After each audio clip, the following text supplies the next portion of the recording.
Today we have Chantel that comes to us. She has served as a doula since 2008. She's served women in hospitals and birthing centers as well as in their homes. She's based out of Southern California, and her practice is really centered around curating experiences for advocating for her families, educating them, as well as preparing them for parenthood, which is super incredible. She is a trained doula under the Donna International Doula Program, as well as the Postpartum Support International in Maternal and Perinatal Mental Health. She's also trained with the birthing from within, as well as diversity uplifts, getting trained as well as in implicit bias and cultural competency. Her motto is "No mama should have to walk alone." So we're super excited to have you, Chantel. Welcome. Thank you. Thank you so much for having me, Mariah. This is really exciting. Awesome. We're excited. We're excited. So let's go ahead and kick it off. I wanted to have you kind of share, what inspired you to become a doula? Wow. So that is a question that is close to my heart. It's twofold. One has to do with family history. So there is history in my family of disparities in healthcare when it comes to maternal healthcare. And on both sides, with my grandmothers, with my mom even, and having gestational diabetes and really not being coached properly well and cared for well through that. So some of it is personal from a historical standpoint. And really, it started for me after the birth of my first son. I had a C-section and at a teaching hospital, and he turned out okay and I turned out okay. But really, I just thought, man, I took childbirth education classes and I took a breastfeeding class, but I really didn't feel like my partner and I, my husband and I, were really supported in the process of navigating that emergency C-section and the recovery period needed afterwards. And so it was out of that experience, familial experience, that I really said, okay, there's got to be another way. And I learned about doulas after the fact. Wow. And then, I fell into assisting other friends, family members, when they were pregnant, when they were having their baby, and then in the postpartum period, just out of what I like to do, coming alongside people. And hey, if there's something that I like, you're going to know about it. So once I figured that out, nobody else stood a chance. You're going to have to learn about doulas. You're going to have to learn about, the ones in your area and what they can do. And so now I'm here talking to you. Absolutely. And I love that, when you find something that you really love, you talk about it, you want to add that value to people that you know and that you love. And so I'm super excited that you have that personal experience, and that now you are all about, getting the doula and the importance of it. So can you tell us, kind of walk us through the process a mother might go through once she says, hey, I want a doula to support me through my pregnancy journey? What does that process look like for a mother? Well, it's so interesting you asked that question, because it starts with a prenatal session. And I had a few actually this morning. So a doula, right, will be able to walk with you and your partner or your support team throughout the pregnancy period, the labor and delivery, and postpartum. Some doulas will accompany you up to a year postpartum. And those are postpartum doulas, and we can talk about them later. But what a mom and her support team, her support person can expect is having somebody to have one-on-one attentive care to you in the process of building this baby human, delivering them, whether at home, at a birth center, at a hospital, helping navigate those first few weeks postpartum, whether they choose to breastfeed or feeding baby otherwise, healing and recovering, whether from a vaginal delivery or C-section. And so in the beginning, moms will typically have 3 or 4, sometimes only 2 meetings with their doula. Doulas can join, pre-COVID, or now maybe FaceTime.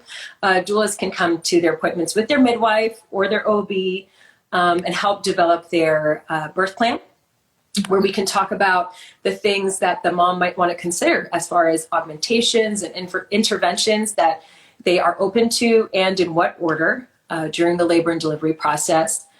We'll make sure that They have access to childbirth education classes, breastfeeding classes, mom and dad support groups local to them. If they're interested in prenatal yoga or other prenatal pregnancy fitness classes, we'll plug them in and say, hey, you might want to check out this person. Or now with social media, it's really easy. It's, hey, check out this user or this handle.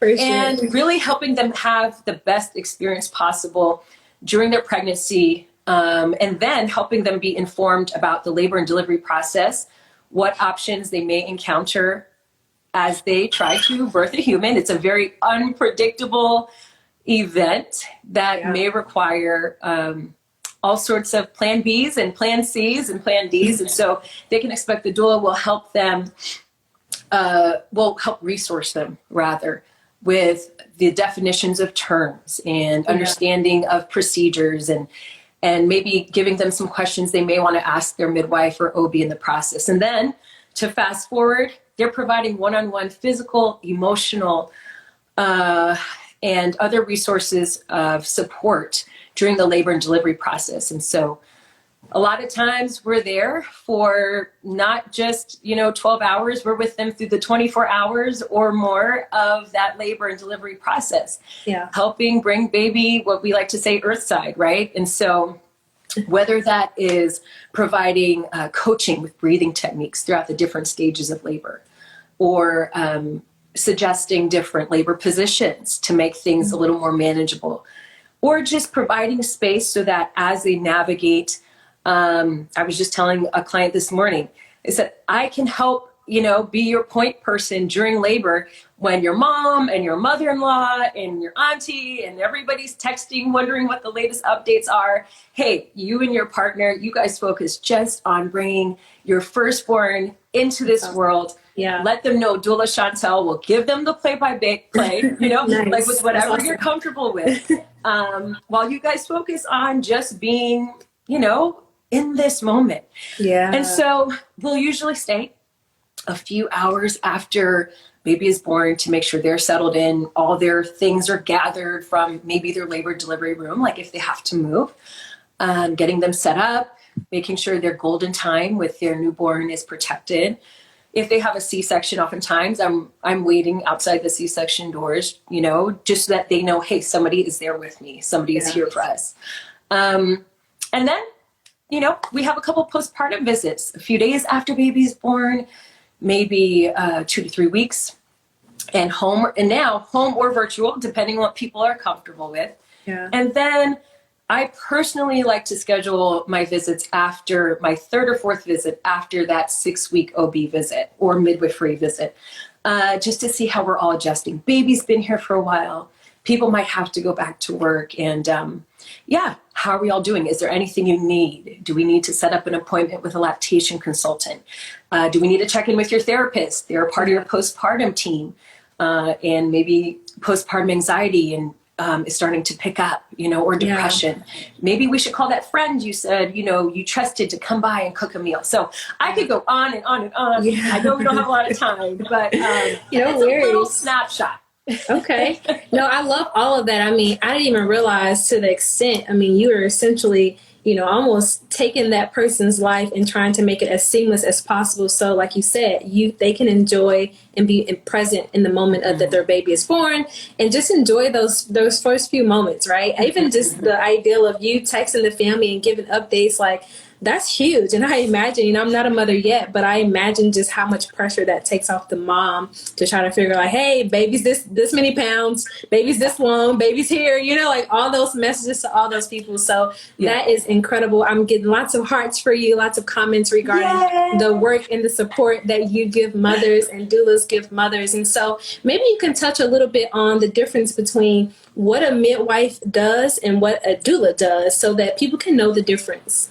Yes. Yeah. I love answering that question because for many, even though this work has been around for hundreds of years in some form or capacity across cultures, a lot of people are still unfamiliar with the term doula.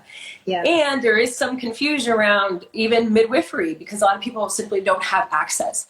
So when we talk about the healthcare providers that are there for obstetric care, maternal care, the care of a newborn, we're looking at OBs, we're looking at midwives, and those are the people that are going to help you really manage, a woman's care from beginning to end. Sometimes whether she's pregnant or not, right? Especially when we talk about OBs. But midwives, their work is incredible. And what they do, their scope of practice is actually caring for the woman, and delivering the baby, making sure the newborn baby's okay. A lot of times they may be nurses that are certified as a midwife, and we see those a lot in our communities here in Southern California.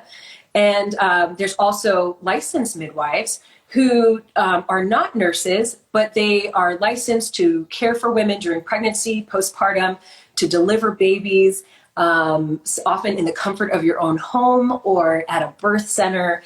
And they're trained, they've gone to school and are held accountable by larger organizations to do this work. So those are healthcare providers. That's the work they do.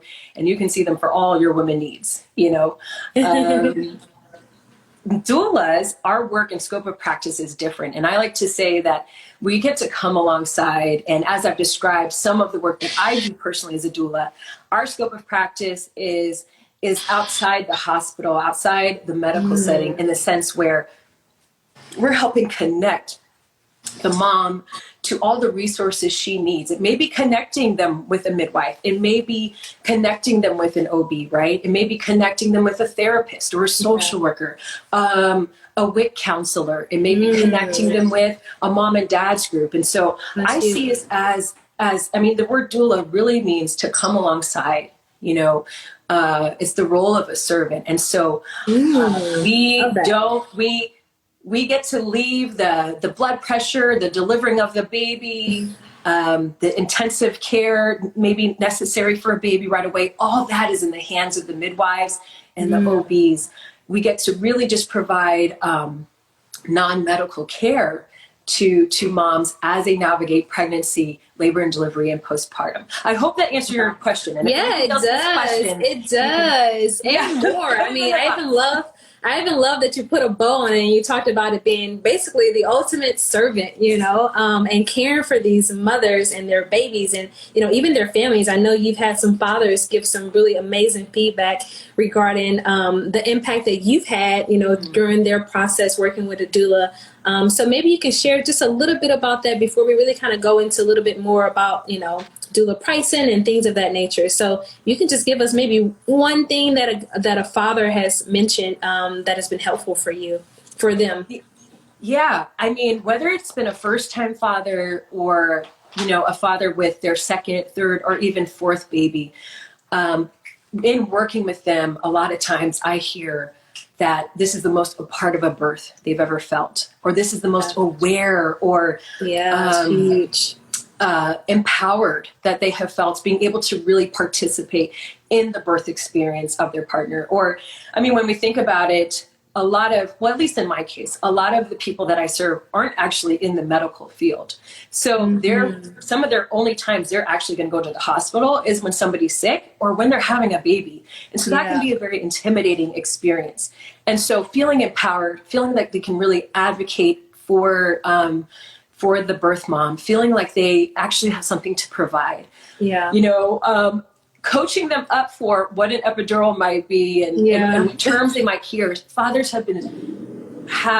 they actually sometimes become my biggest cheerleaders. Wow, that's awesome. I love that. It's great because I want them to feel a part. Like, our job as a doula is not to replace the birth partner. Yeah. And for some people, that's not always the dad. Sometimes that's the mom or mother-in-law or grandmother, I should say, But dads, more often than not, feel empowered, like they can participate, especially when, it's not happening to them per se. Yeah. And so even in pregnancy and postpartum, I have, a dad I'm working with right now who's constantly texting me, even more than his wife, like, hey, we just had a C-section. What can I do? And what should I feed her? And how should I help her off the toilet? And so, and it's so meaningful, I think, that they have this in their relationship, that the moms and their partners can feel understood, that her needs can feel communicated well, and met, you know, in the best way possible. There's already so many dynamics, right, around labor and delivery, pregnancy, postpartum. And by dynamics, I mean unpredictable variables. And so at minimum, if we can create an atmosphere where the mom feels like her partner hears her, understands her, and is able to at least attempt, right, to really meet her needs, I mean, then we're looking at a really great pregnancy, labor and delivery, and postpartum period. Awesome. I love that. And just the inclusion of that partner is huge, you know, and making sure they're both on the same page. And, you know, as they evolve through this journey of their pregnancy, that, you know, they know what to do and they feel more comfortable and confident. I know that's one of your values as well, is making sure that they are confident in the unpredictable journey of their pregnancy. And so if you can hit maybe a little bit more on what the cost of a doula might be. So it varies across the country and across the world. I mean, I was at a get together with some doulas who were from other countries, and they charge upwards of $5,000, $6,000, maybe $7,000 for their services. Here in Southern California, or in California in general, we're looking at anywhere between $700, $800 to maybe $2,000, $3,000. Some places that are more affluent you might find doulas that charge $4,000 or $5,000 as well. But it really depends on I don't want to say amenities, but I can't think of another word right now, but amenities that the doula might add on benefits to her service. Well, and so, for instance, we have some doulas that are mainly focused on the postpartum period. And so they'll come in for several hours a day after the baby's born. They'll cook meals, do some light cleaning. They may help run baths, or almost be a cross between, you know, an au pair, you know, and a nanny in some sense, but they're not. But they're there if there's breastfeeding support that needs to be assisted with. They can provide that, and their care, you know, can go up to a year. There's some doulas that do that. And I'm really familiar with that in other countries. Where they really have that support of postpartum doulas. So it really all depends on what I think offerings the doula has in her package, but or his package. But what we're looking at really in Southern California is anywhere between $700, I think, to about $2,500 as like a big average. Awesome. I love that you share that, even that you have an understanding of what it looks like in other countries. I don't know who's tapping in here today, but I know here in Los Angeles County, you know, the Department of Public Health AIM Doula program is no cost. You know, there is a particular criteria for it, but there are programs out there for mothers who may not be able to afford a doula, but really would want the support. So a few of the criteria for the LA County Public Health Department's AIM Doula program is that you have to be a Black African-American woman or mother. You need to reside in South LA, in South Bay, Antelope Valley, or San Fernando Valley area. And then you can be in any gestational period, which is awesome. And so again, if you fit that criteria, you know, I think that is an awesome resource for you to tap into. But if you do not fit that criteria, it is all good. We got you covered as well. There are a few other resources that provide low cost or no cost doula programs within the LA area. And so a few of those are Joy in Birthing Foundation. You've got Kindred Space LA. You've got Birth Workers of Color Collective in Long Beach. And so there's a few others. So I would just say do the research. There are several programs that are out there for people to tap into if they want to get a doula. And hopefully after this conversation, I saw some comments in there and people are like, why haven't I learned about a doula? So today you get to learn. So I'm excited that you're here. And for those that, you know, want to get a doula in the future or are pregnant now, and, you know, now because of this conversation, they want to get one, highly encourage you all to make that happen. So thanks, Chantel, for answering that. So let's chat a little bit about the impact of doulas on the birthing process and the outcomes of birthing process. Can you share a little bit about that? Yeah, and just to touch on, you know, free community or community-based doula programs, Frontline, this initiative has been big on at least providing a support place, right, for women to call in, birthed out of the pandemic, to have access to someone, have access to a doula during the birthing process when many weren't even allowed to have their partners in the room. And so that's why I love being a part of Frontline. They also had many opportunities for scholarships, for doulas to be able to offer free services. And this was all sponsored by grants, which was really amazing. Yeah. And I just wanted to tack on a few other programs. There's the Doula Access Program, that's Riverside County and San Bernardino County based, where women who have IEHP or Melina can receive free, doula services. And I wanted to name drop, who else was I named? Oh, Sankofa Birth Workers Collective. I mean, there's a few out there, right? But for sure, the community-based doula programs and these new initiatives to help provide free or low-cost doula services are so imperative, because the birth outcomes in working with a doula, the science and the data is there. When we see lower C-section rates, lower rates of interventions and augmentations, staving off or at least improve postpartum periods, so staving off postpartum anxiety, mood disorders, or depression. Also, just a general sense of well-being and a better outlook on what their birth experience was like. And for me, in my work, that's half of it. Okay, what does when the mom reflects on her birth story, it's a story she's going to tell hundreds, if not thousands of times over the course of her life. Yeah. How can we make it a good one? And I really feel like doulas can be a part of that story. So the data is there as far as lower C-section rates and the success of VBACs. Can't forget about that. I mean, why wouldn't you want a doula? I'm with you. I'm with you on that. I am totally with you on that.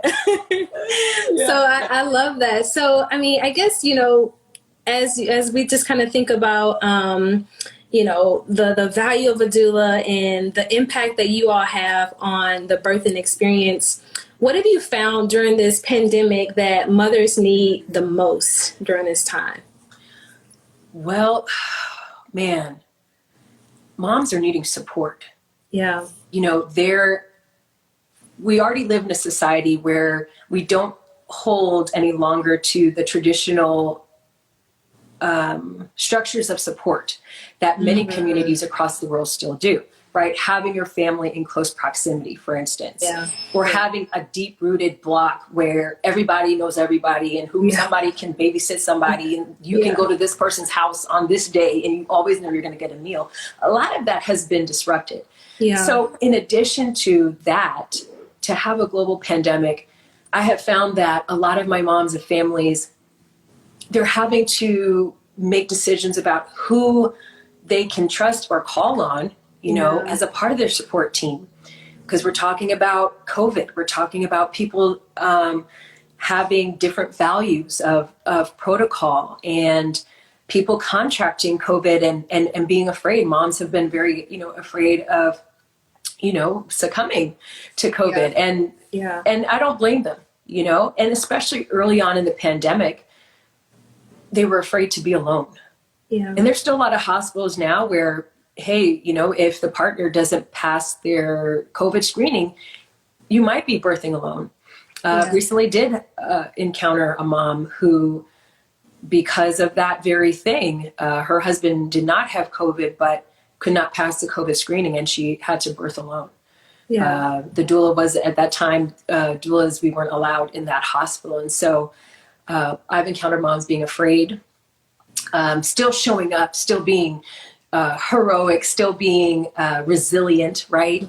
Getting down to business when it's, it's time to get down to business. It's just me and this baby. But they've been wanting support. They've been wanting to know what they can trust, who they can trust, what are really their options, how to navigate pregnancy, postpartum, and their support system in light of COVID and in light of different protocols. And just overall just feeling exhausted and anxious. And so having somebody to talk to, working with Frontline doulas, we got to, take calls and still get to take some calls from women all across the state of California. Nice. And so from the top of California all the way down to San Diego, a lot of women, specifically Black women who, called the Frontline Doula hotline, that's what they wanted to know. Hey, what are my options? Yeah. Is there another way? What do I do if my partner's not going to be allowed in? Who can I call? So those are some of the things that we encountered.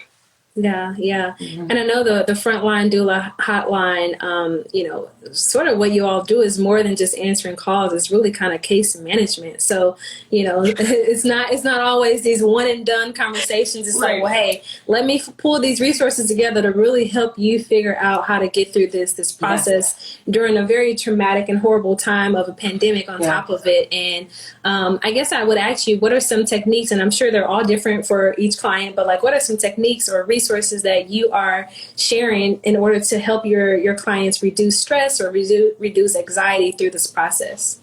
Yeah, no, that's a great question. So, aside from really encouraging my moms to take care of their mental health, in this time, generally that's something I always advocate for, but specifically over this past year and a half, I've really strongly, challenged them and encouraged them.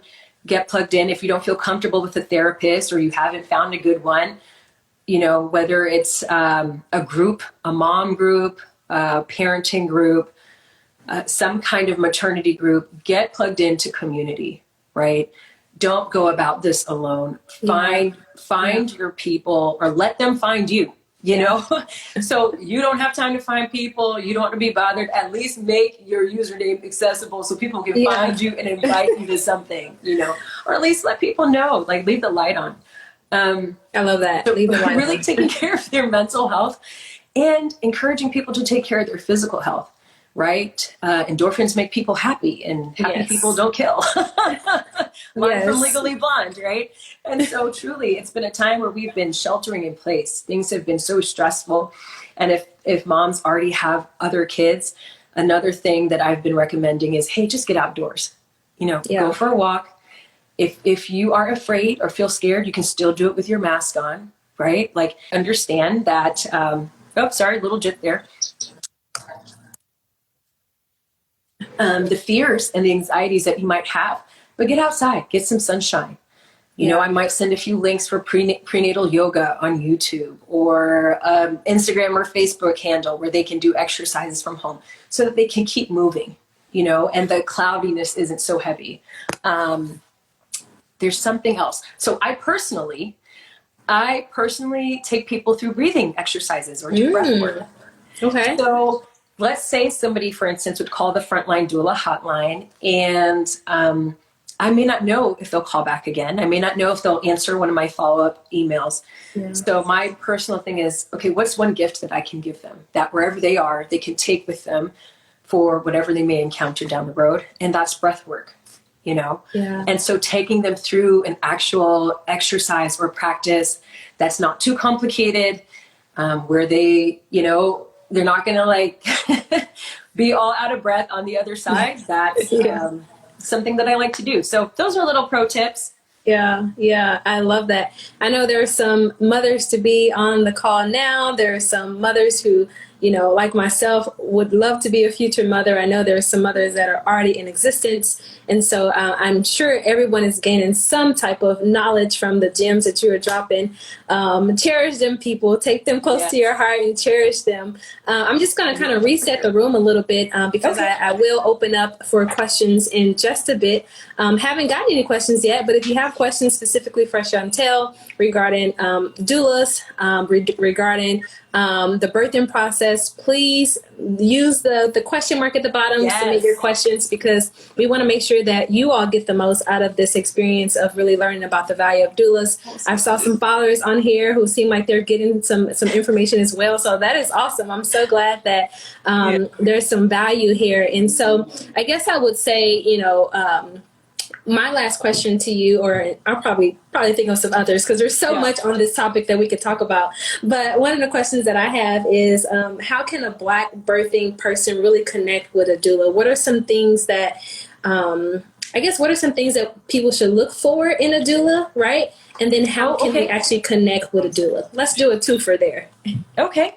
All right. So we'll first start. Let me plug in my phone here because obviously I wanted to be prepared for today, but my aspirations are many. Now that I'm plugged in, we can answer more questions. Awesome. Okay. So let's start with what to look for in a doula, and then we'll move to where to find a doula. Okay. Yep. So when you're looking for a doula, and sometimes some of this work comes from talking to an actual doula, you want to consider what your needs are. Okay. And what you're looking for. If you have a birth partner, if you won't have a birth partner, but you're going to want to find someone who you're going to want to ask about, what kind of care they provide in their prenatal package or experience, what kind of support they provide in labor and delivery, their availability. You're going to want to ask about what kind of postpartum support they provide. Okay. You might want to ask about their resource list, who they're connected to, if they work with a backup doula, or if they only work in hospitals or birth centers, or if they do home births. So thinking maybe more about where you plan to deliver. You may want to ask, when you start talking to a doula, you might want to ask if they've worked with your physician, your OB, before, or your midwife. That's always helpful. If they have any other networks that they're a part of, maybe what their philosophy is on a few things, what their principle or guiding values are. And the most important question, like you asked me, why did you become a doula? Yeah. What drives you? What motivates you? So those are a few things that I want to ask you, because you want to make sure that since you have the liberty, right? There's so many other areas in life where we don't always have the liberty to find somebody who fits us. Yeah. Right? Yeah. We might find the OB we like, but it's in a practice of 5 OBs. So you may get one of them, one is D-Day, right? Or, maybe you can kind of do that with your therapist. But since you're taking the time to find someone who's going to walk with you for up to a year or more, don't be afraid to ask the questions. And you'll get to know each other, if you decide to move forward. But, those are a few basic questions that I think people should ask. Awesome. And then how does someone connect with a doula? I know we kind of talked about a few resources at the top of the call, but maybe there's some others in there that we haven't mentioned, or other ways that they connect. Mariah, I'm going to talk about Frontline Doulas. Okay. That's why, I'm saying. I'm going to talk about Frontline Doulas. So you can connect with a doula through Frontline Doulas. There's a team of us scattered throughout the state who, are more available to other counties or territories. And if not, we can connect you with doulas in our networks, in those places, especially for Black birthing people. You can find a larger directory, particularly if you're looking for a Black doula, with System Midwife Productions or the National Black Doula Association. Those are a few areas. But like you said, with AIM, with Sankofa Birth Workers Collective, those are ones that specifically cater to women of color, and specifically Black women. And so you're going to find a Black doula who is going to be in the know and culturally competent to the care and concerns as a Black birthing person, particularly in our state, but, even across the country. Then the village is wide, but intimate. And so if you need somebody, we're going to help you find somebody, you know, because no woman should birth alone. Yeah, I love that. And I love that because some people that are tapping in here may or may not be local in the Los Angeles area. And so just know if that's you, we can find a place for you. We can find someone to support you through this journey. So awesome. Looks like I've got a few questions. So let's see if this works here. Questions. All righty. Can you see that, Chantel, on your end? Can you see the question? I can't. Nope. Okay. No worries. I'm going to read it off. It's a little different than the first time I've done it. So, so here it is. So the first question is, how long does the postpartum period last? And the second part to that question is, how does a doula provide, or what does a doula provide during this time? I think you've kind of covered it a little bit, but maybe elaborate a little bit more. Sure. So I'm assuming that question is, how long does the postpartum care last? Because Let's go there. personally, and many people feel this way, the postpartum period, it took you almost a year to make a human. So I'm like, your postpartum period is up to a year. And actually health professionals say this too, especially when we're talking about postpartum anxiety and mood disorders.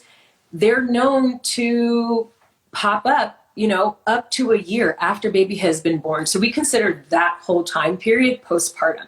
And I think a lot of us think that when our employers tell us to get back to work, that means postpartum is done.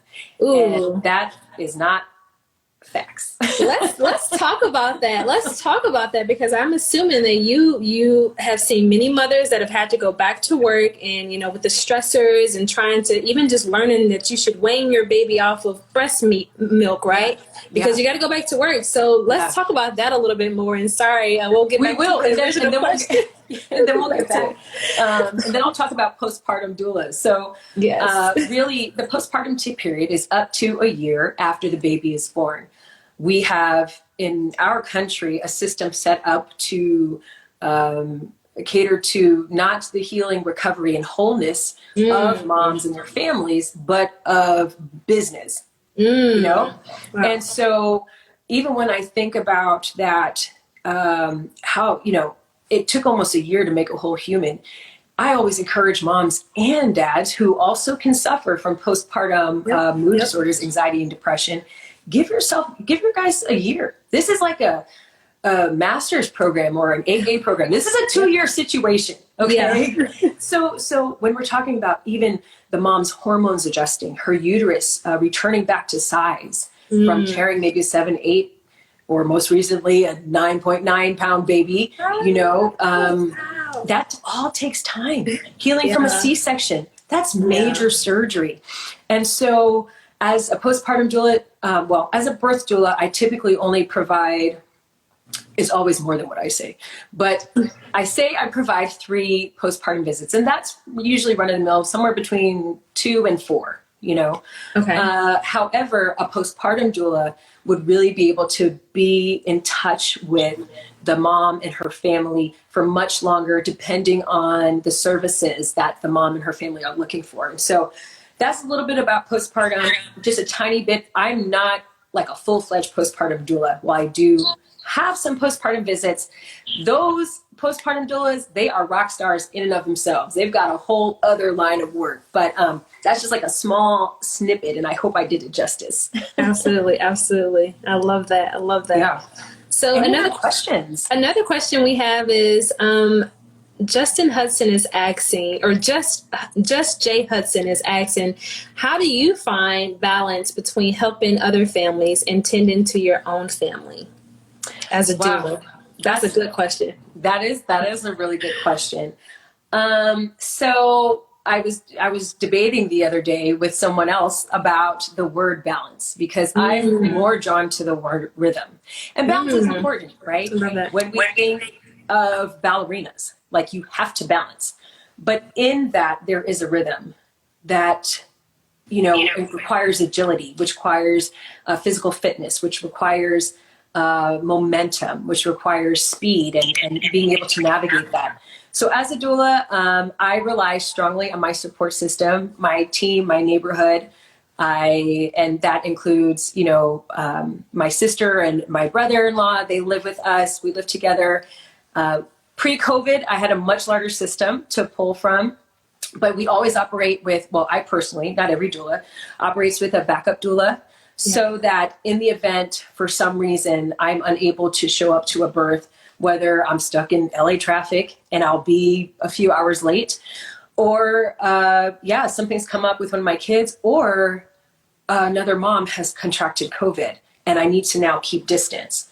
I try to build not only a team with the birth work community, but within my own as well. And so my kids and my family are very much a part of this. We live an integrated life, and we consider ourselves a family on mission. And so what's most convenient is, even before COVID, we homeschooled, and we've been homeschooling for a while. Awesome.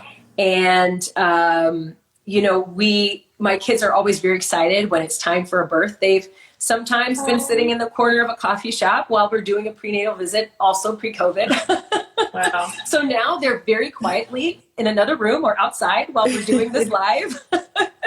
And so balance is a thing, but I think of a rhythm, and I'm even learning as my own family has expanded how to navigate births and postpartum visits, and also doing this in light of COVID. So that was a really great question. And it was an awesome question. it's probably not a perfect answer, but we often say we're not a perfect family, or we're not a perfect example, but we're a living one. So. Oh, I love that. I love that. And there's no such thing as a perfect answer. I love that, the fact that you're including your family in this mission, right? To essentially bring people to the earth side, as you talked about at the top of the live. We do have another question from the one and only E. It says, if people can't afford support for a long time, what's the time frame you recommend they prioritize? That's a really good question. That is a quick question. I mean, a really good question. I'm assuming they're also talking about postpartum, because I think kind of throughout the journey, right? So if it's better to get one, during the prenatal stage or during actual birth, what does that look like? No, that's if great. not, maybe they'll clarify. Okay, so different doulas have different packages for all intents and purposes. So, for instance, with one of the community programs I'm with, or even with Frontline, we were able to. The grants allowed us to do two prenatal visits, provide support for labor and delivery, and do 2 postpartum visits. Now, we had liberty in where we were able to spread out those visits. Okay. Most of us doulas, we make ourselves very accessible, on the phone and on via text, and often in person. Once you take us on as your doula. And so the length, conversation or perspective can be a little tricky, because it really depends. I had one client who we met, I want to say, so Tuesday, Sunday, 9 days before her baby was born. So we got 3 visits in, and, the day after our 3rd visit, she had the baby. And then I did 3 postpartum visits and, hung out with her probably up to, 10, 12 weeks. So I think it depends. I think when you're thinking of postpartum, it's helpful to think about your lifestyle and maybe what your work looks like, maybe what your community looks like, especially now during this weird season that, we all find ourselves in. And you may want to look at maybe more postpartum care. Maybe you don't think you want labor and delivery support, but you want more postpartum care. That's when you may want to bring in a postpartum doula. However, if you can, bring a doula into the conversation as early as you can in your pregnancy.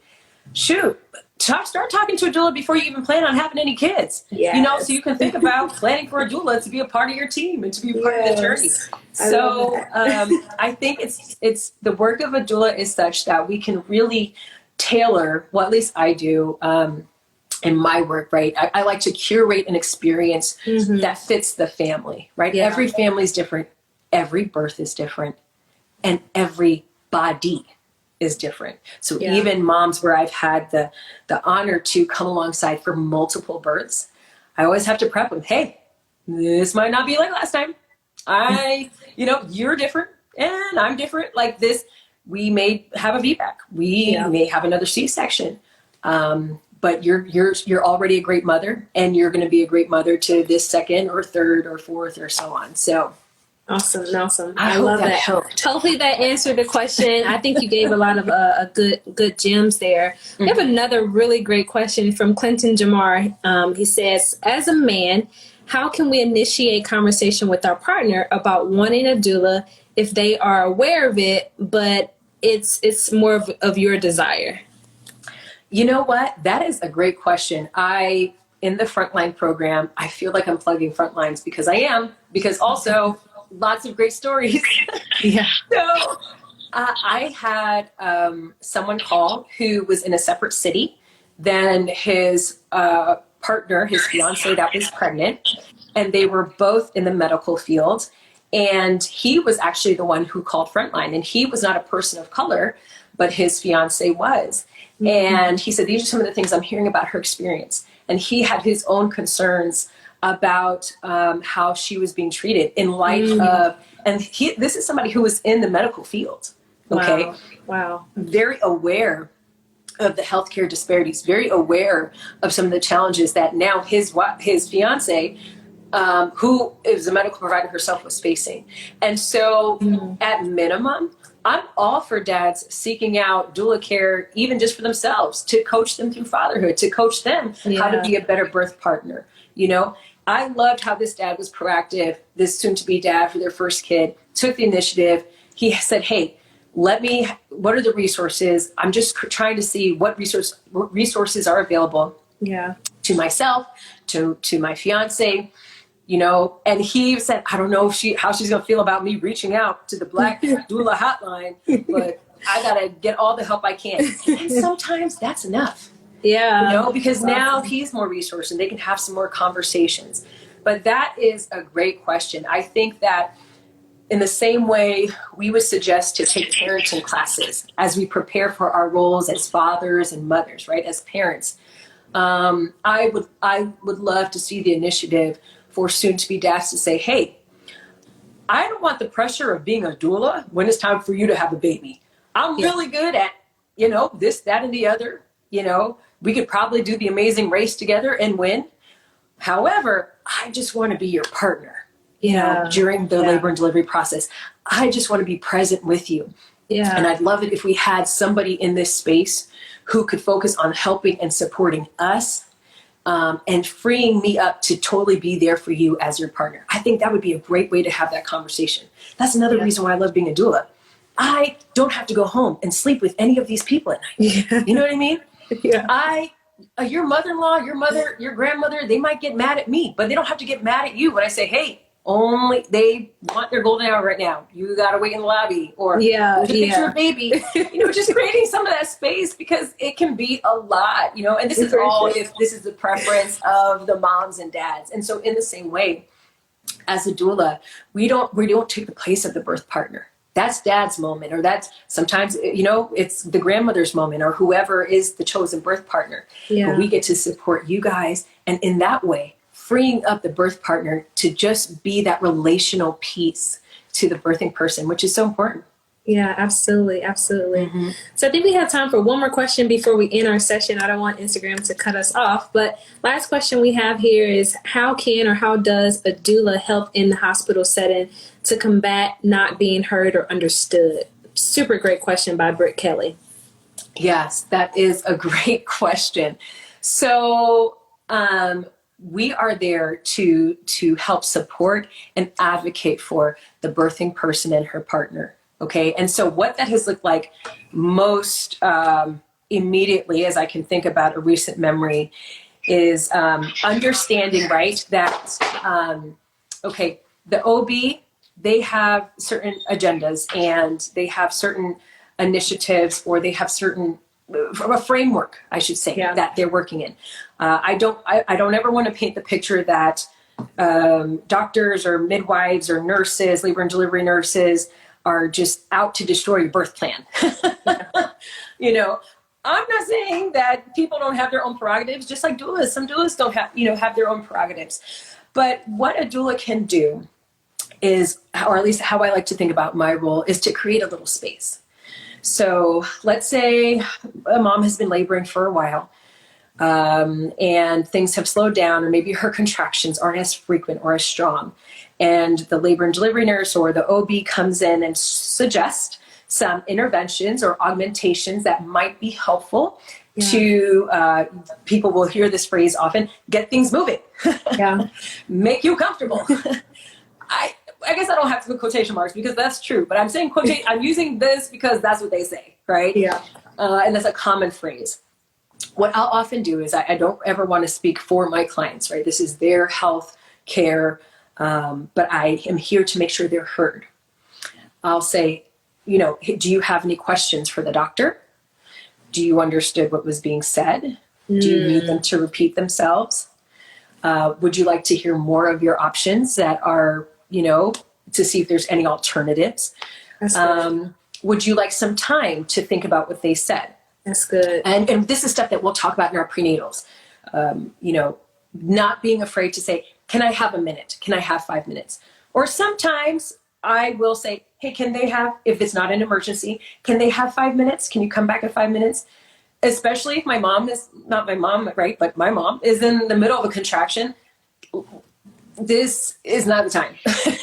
Yeah. But also, this is what's happening. Can she have 5 minutes? Can they have 5 minutes? And then, I'll back up and just say, hey, do you have any questions? Do you, what are the benefits? I'll take them through brain. What are the benefits, risk?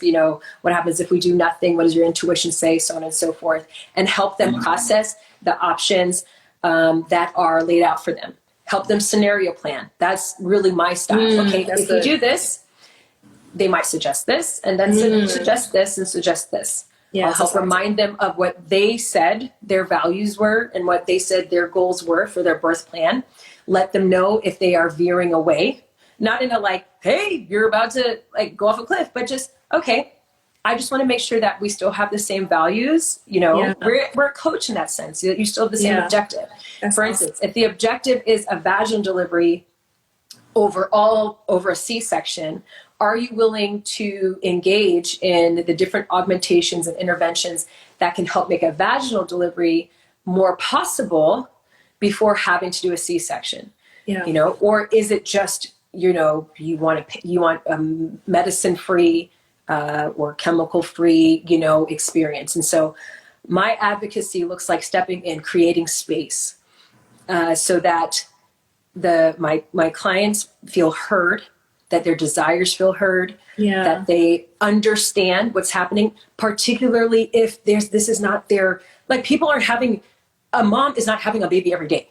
Yeah. So that means at minimum, she's only going to be in a hospital once a year to be in the process of having a baby. And so if she's not in the medical field, all of these different things, terms, processes, technology, it's all going to be new. Even if it's a second, third, or fourth birth, this is going to be, the learning curve is still going to be there, right? The dynamics are still going to be there. And so helping them navigate that's what I like to step in and do. That's how I advocate. That's how I combat, as a strong word. But I do, I am there for my moms. I don't work for the OBs. I don't work for, and I love that work as a doula, is that my clients, the people I'm there for, before they even hit the hospital doors, before they even hit the birth center doors. And after, they leave. Yeah. I'm there for them. Yeah. Still carrying the weight of their birth experience or celebrating with them, knowing that they have grandma making stew at home because she was cleaning up when I left, so it's our scope of practice is so free and creative in that way. And so I love that. Yeah. Wow. Mm-hmm. Wow. This has been such a great conversation, very rich conversation. Hey, if you're in the audience, drop a heart if you just gained a lot from today's conversation. Give us some hearts, stir some hearts. We want to thank you all for joining us today. Such a rich conversation. I know I've learned some things that I didn't know from what doulas do. And this is the perspective that you shared in terms of scenario planning, which is huge. Who would have ever thought about that? But that is super awesome. Again, thank you to you, Chantel, for joining us and just sharing your wealth of knowledge, your experience, your stories with us, as well as to the Frontline doulas who connected us to you. We're so grateful for them. And we're grateful for being able to have this conversation, right? To be able to curate a conversation around, Black birthing experiences, as well as, what it looks like to really have a doula and how they can impact your experience overall. This is towards the end of Black Maternal Health Week. And so we as an organization here at LA Care Health Plan, we are just super excited to be able to, continue to have these conversations and continue to, provide information out to our members and people that we serve and people that follow us, and so we're super excited to have you. And we're just grateful for you coming out. Give yourselves a hand clap because you all stayed in this thing. You asked amazing questions. I saw lots of engagements, and hopefully, once you get out of this call, you know, you say, hey, I want a doula when I have my next child. If you don't have one and you're pregnant now, you're like, hey, how can I find a doula? So we're super excited about the results that have come. We need to normalize having doulas. Yes. That's what we need to do. A doula for every woman, everywhere. Yes, we need to normalize that. So thank you again, Chantel, Frontline Doulas. Work. Oh, Seriously, absolutely. And we will see you next time, guys. Thank you. Bye. Thank you. Bye.